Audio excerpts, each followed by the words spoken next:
코로나 사태로 인하여 모두가 힘든 나날을 보내고 있습니다. 하지만 사실 인간은 태어날 때부터 힘든 나날을 보내도록 지음을 받은 게 인간입니다. 이런 인간을 무엇을 믿고 바라며 살아가야 할까요? 오늘 저는 여러분과 함께 당신은 무엇을 믿고 바라며 살아가십니까? 하는 제목으로 하나님의 말씀을 나누고자 합니다. 인간이란 무엇인가를 믿으면서 살아갑니다. 누구는 자신을 믿고 또 누구는 이미 나이가 많아서 늙었기 때문에 더 이상 자신을 믿지 못하고 자식을 의지하면서 살아갑니다. 또 누구는 아내를 믿고 누구는 자기의 재물을 믿고 또 자기의 어떤 명예를 의지하면서 살아가기도 합니다. 인간이라면 누구든지 다 이런 것을 조금씩 의지하면서 살아갑니다.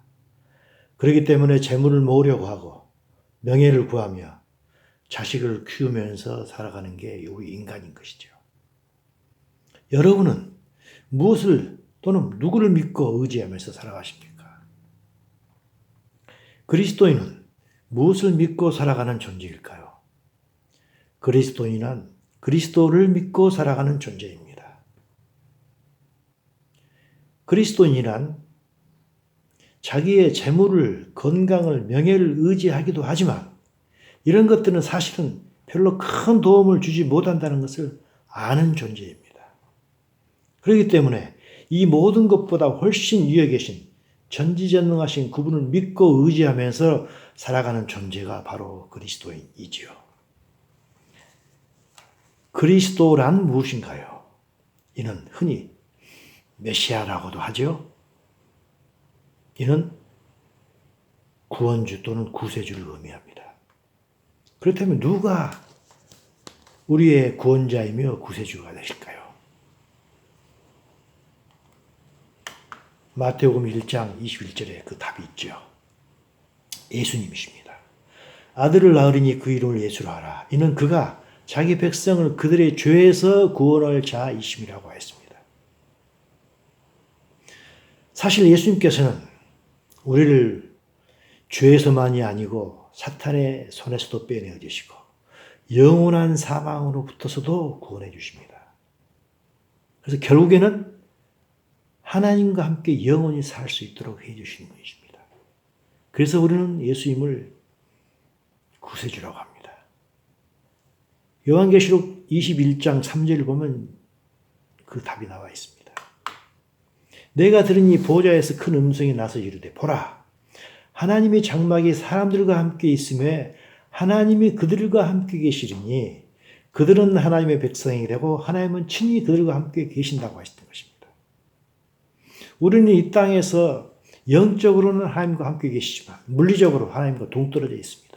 하지만 언젠가 때가 되면 하나님 나라에서 물리적으로 하나님과 함께 계실 것입니다.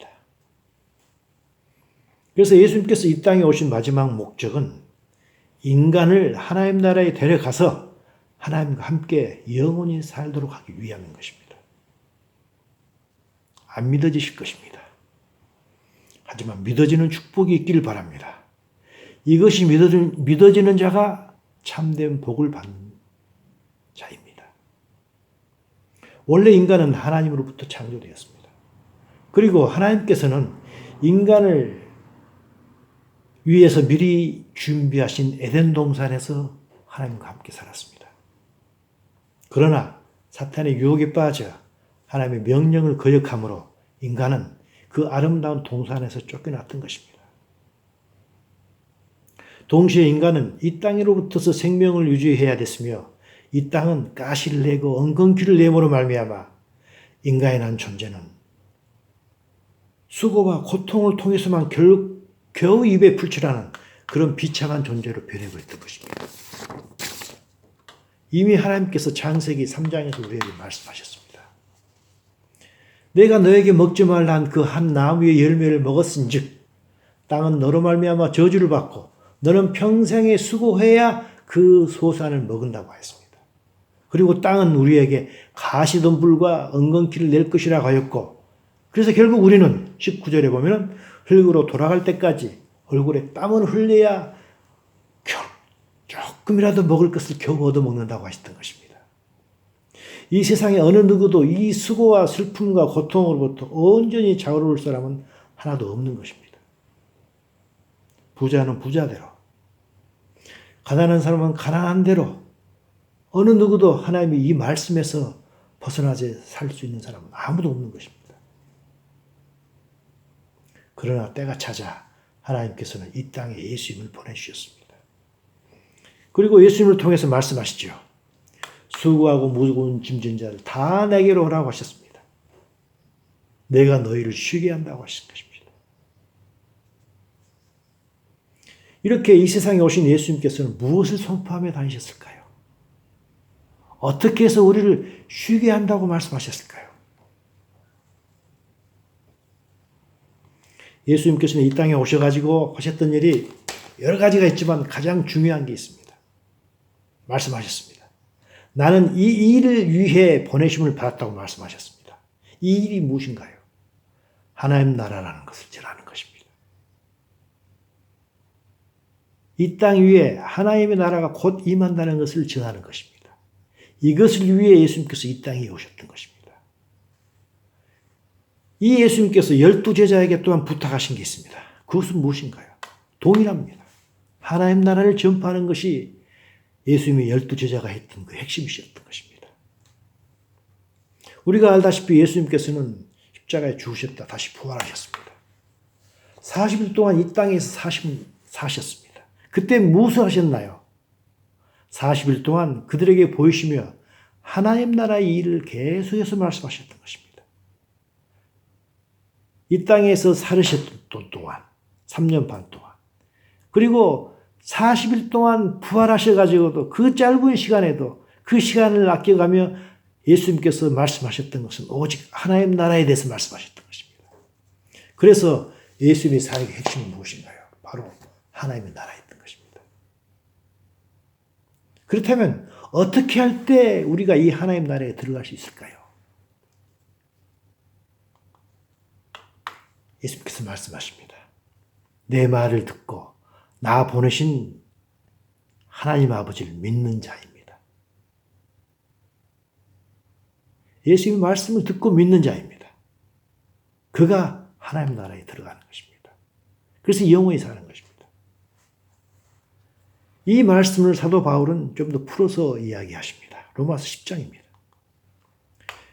네가 만일 내 입으로 예수를 주로 시인하며 또 하나님께서 그를 죽은 자 가운데서 살리신 것을 내 마음에 믿으면 구원을 받는다고 했습니다. 그러면서 좀 더 자세하게 말씀하시죠. 사람이 마음으로 믿으면 의에 이르고 그 다음에 입으로 시인하면 구원에 이른다고 말씀하셨던 것입니다. 그래서 구원의 조건을 두 가지로 말씀하신 것입니다. 첫째는 무엇인가요? 하나님께서는 죽은 자를 다시 살리실 수 있다는 것을 믿는 것입니다. 믿으신가요? 하나님 나라가 곧 온다는 것을 믿으십니까? 예수를 믿으면 죽음에서 다시 살아난다는 것이 믿어지십니까? 이것을 믿을 때 하나님께서는 이 사람을 의롭다고 해주신 것입니다. 인간으로서는 도저히 믿어지지 않지만 하나님께서 해주신다고 약속하셨기 때문에 그 약속을 믿는 자에게는 하나님께서는 특별히 너는 의롭다.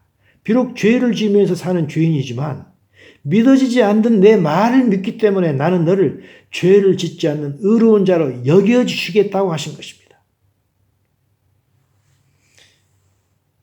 이것은 이미 구약의 아브라함에게도 동일하게 하셨던 말씀이십니다.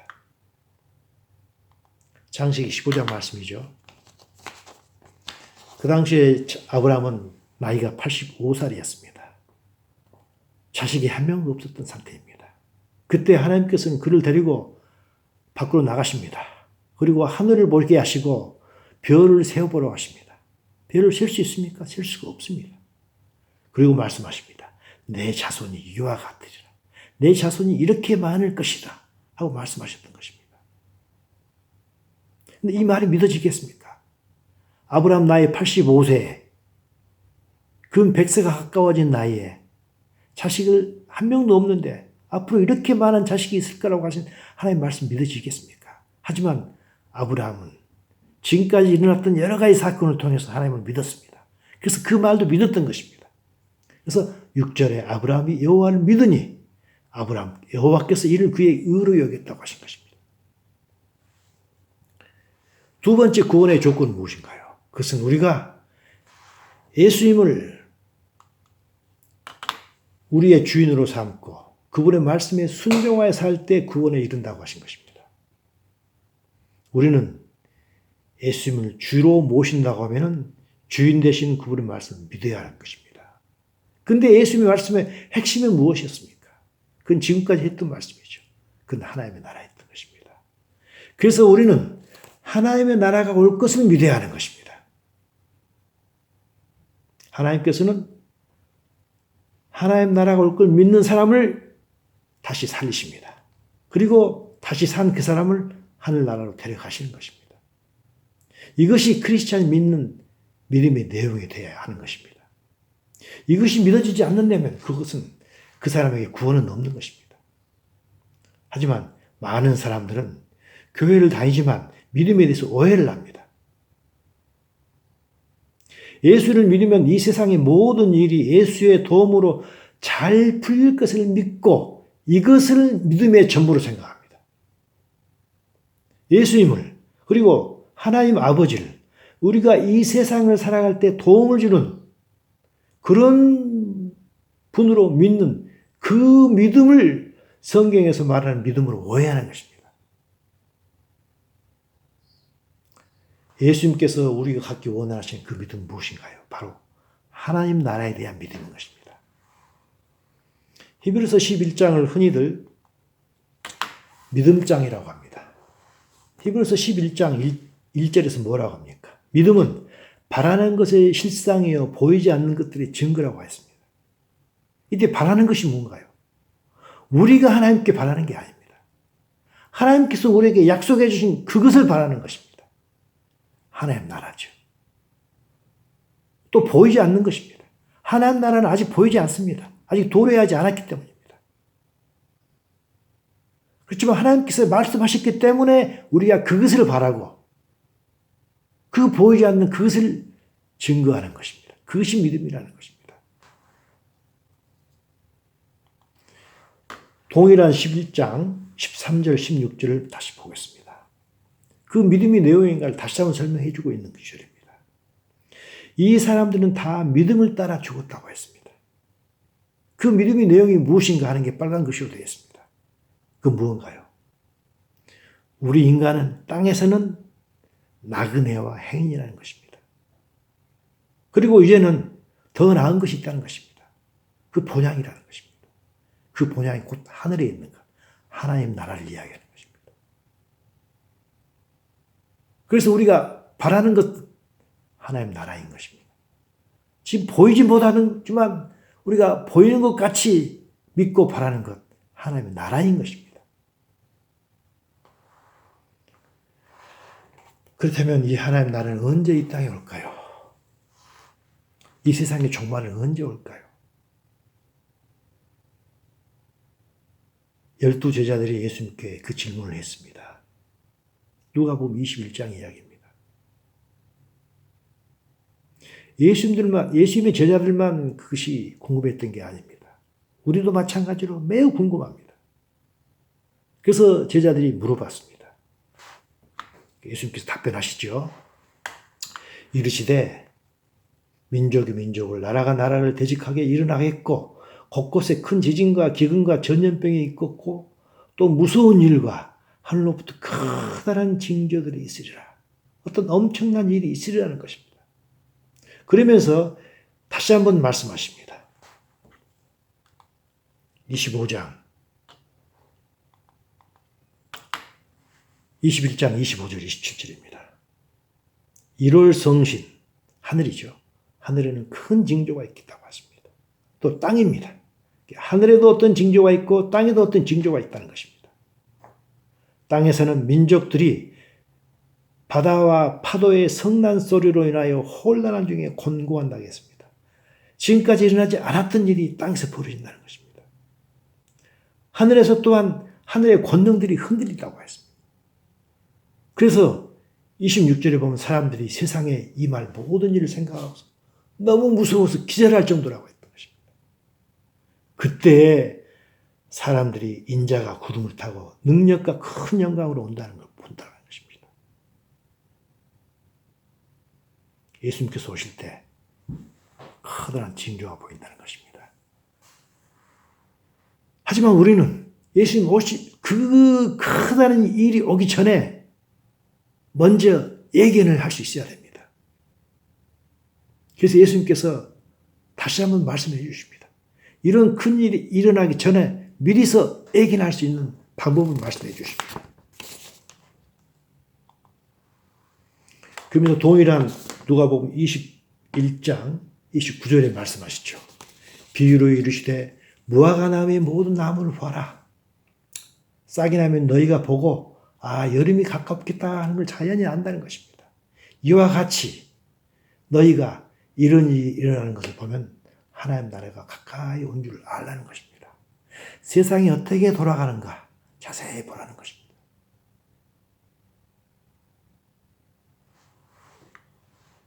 자세히 보면서 늘 깨어있으라는 것입니다. 너희는 스스로 조심하라. 그렇지 않으면 방탕함과 술 취함과 생활의 염려로 마음이 둔하여지고 뜻밖의 그날이 덫과 같이 너희에게 임한다고 했던 것입니다. 우리가 조심하지 않고 깨어있으면 세상에 취합니다. 생활의 염려, 근심으로 가득 차게 됩니다. 하나님 나라에 대한 소망을 두지 않게 됩니다. 그러면은 세상 일이 어떻게 되어간지도 모르고 어떤 예수님께서 금방 오시겠다 깨닫지 못합니다. 그때 갑자기 예수님께서 오신다는 것입니다. 그렇기 때문에 예수님께서 21장 36절을 통해서 말씀하시죠. 너희는 장차 올 이 모든 일을 능히 피하고 인자 앞에 서도록 항상 기도하며 깨어있으라는 것입니다. 이 세상에 푹 빠져서 살지 말라는 것입니다. 깨어있으라는 것입니다. 예수님께서 구름 타고 오시는 목적은 무엇일까요? 예수님께서 마태복음을 통해서 이미 말씀하셨습니다. 예수님을 믿는 자들, 알곡들입니다. 모아서 곳간에 들여놓겠다는 것입니다. 이 말씀에 대해서 마태복음 3장 12절 말씀에 대해서 사도 바울은 데살로니가 전서를 통해서 자세하게 설명하고 계십니다. 주께서 호령과 천사장의 소리와 하나님의 나팔 소리로 친히 하늘로부터 내려오신다고 했습니다. 그때 그리스도를 믿은 자들은 먼저 죽은 자들은 먼저 일어나고 아직 죽지 않은 살아남아 있는 자들은 그들과 함께 구름 속으로 끌어올려 공중에서 주를 영접하신다고 했습니다. 우리의 부활과 휴거를 이야기하는 것입니다. 그래서 우리가 항상 주와 함께 있다는 것입니다. 우리의 신앙생활의 소망은 무엇인가요? 이 세상의 복인가요? 만일 우리가 이 세상의 복을 위하여 교회 다니고 싶을 줄 바친다면 그 번지수를 잘못 찾은 것입니다. 하나님께서 이 세상을 주관하기 때문에 그분으로부터서 이 세상 복을 받기 위하여 교회에 출석하라 라고 한다면 이는 잘못된 교회일 것입니다. 우리는 우리의 귀를 간지럽히는 그런 설교를 듣고 그 설교에 감동하여서 진리와는 동떨어진 신앙생활을 하는 경우를 매우 자주 봅니다. 지금뿐 아닙니다. 사도 바울 시대에도 그런 교회도 있었고 그런 성도들도 있었습니다. 디모데후서 3장 6절 7절 이야기입니다. 그들 중에 남의 집에 가만히 들어가 어리석은 여자를 유인하는 자들이 있다고 했습니다. 어리석은 여자가 어떤 사람인가요? 그 여자는 여러 가지 욕심에 끌림 바 되었습니다. 영어로 보게 되면 all kind of evil desire입니다.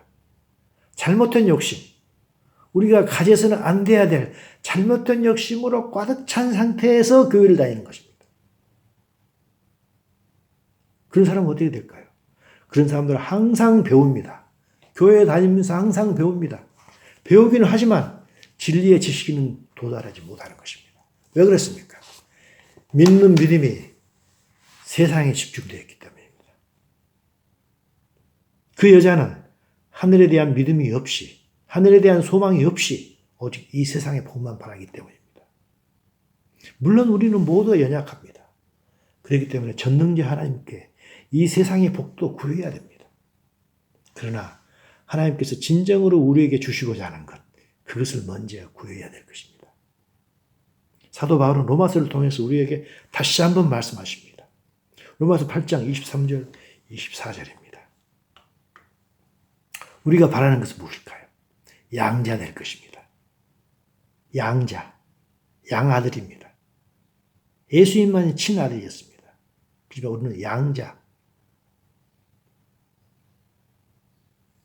친아들이 아니지만 예수님께서 첫 번째 아들이고 우리는 두 번째, 세 번째 아들로 양자로서 어독션 될 것을 기다리는 것입니다. 양자 될 것 곧 우리 몸의 속량을 기다린다고 했습니다. 그러면서 우리가 구원을 받은 것이 이것을 소망으로 하여서 구원을 받았다고 이야기하는 것입니다. 이 소망이 무엇인가요? 양자 될 것, 우리 몸의 속량을 이야기합니다. 몸의 속량은 무엇인가요?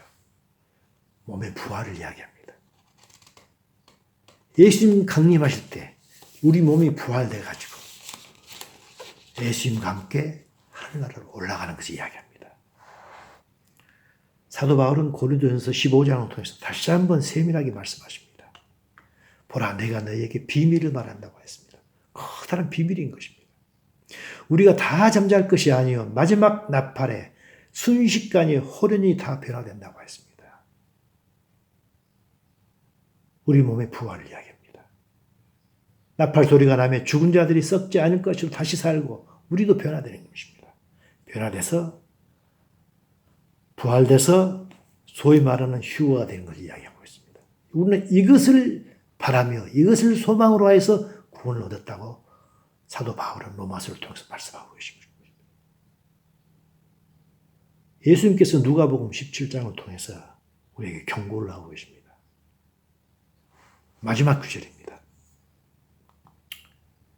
내가 너희에게 이르노니 그 밤에 둘이 한 자리에 누워 있는데 한 사람은 데려감을 얻고 또 한 사람은 버려둠을 당한다고 했습니다.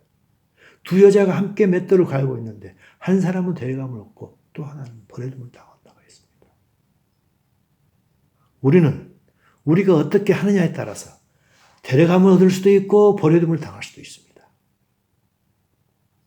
이것은 우리들이 어떻게 믿음 생활을 하는가에 따라 달려있는 것입니다. 요즘에 세상에 돌아가는 것을 보면 매우 심상치 않음을 느낍니다. 구약에서 바벨탑을 하나님께서 흩으셨습니다. 지금 이 코로나 사건을 통해서 하나님께서 새로운 바벨탑을 하나님께서 다시 무너뜨리고 계신다는 느낌이 강하게 듭니다. 예수님의 다시 오심은 분명한 약속입니다. 복음의 씨앗을 뿌리신 예수님은 복음의 열매를 거두기 위하여 반드시 다시 오실 것입니다. 주님 앞에서 또 주님 안에서 늘 깨어서 기도하는 그런 신령한 은혜가, 영적인 은혜가 우리 마국관 식구들 모두들에게 임하시기를 간절히 소원합니다.